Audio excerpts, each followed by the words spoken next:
স্বামীহারা সখী খাতুন ৮ জনের সংসারে পানের বরজের আয় দিয়ে ভালোই কাটাচ্ছিল দিন, কিন্তু এ ভালো তার কপালে সইল না। রাতের আধারে পুড়ে ছাই হয়ে গেল বিধবা নারীর আয়ের একমাত্র উৎস পানের বরজ। ঘটনাটি ঘটেছে ঝিনাইদহ পৌর এলাকার মুরারিদহ গ্রামে। ১ বিঘা জমির পানের বরজে গত রোববার রাতে আগুনে পুড়িয়ে দেওয়া হয়। ঘাস পোড়ানো, বিষাক্ত কীটনাশক ছিটিয়ে বরজে আগুন দেওয়ার অভিযোগ সখী খাতুনের।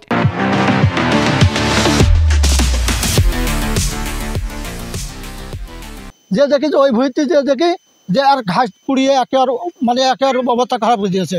তারপরে আমি এই যে খেয়াল করিনি, না খেয়াল করে আমি ধরো বরজ বান্ধে ব্যস্ত, তাই এখন খেয়াল করে দেখি এই দিকে এসে দেখি অবস্থা খারাপ, এই ঘাস পোড়া ওষুধ দিয়ে একেবারে অবস্থা খারাপ।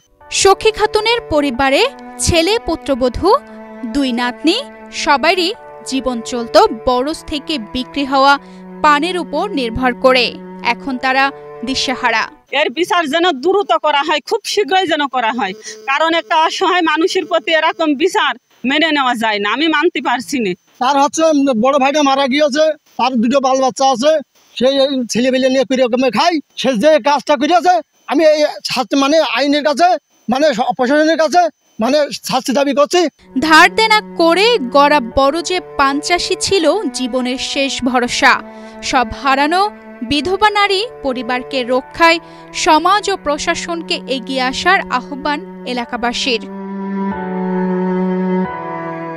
তানজিদা রহমান, ইনায়া, বাংলাদেশ প্রতিদিন।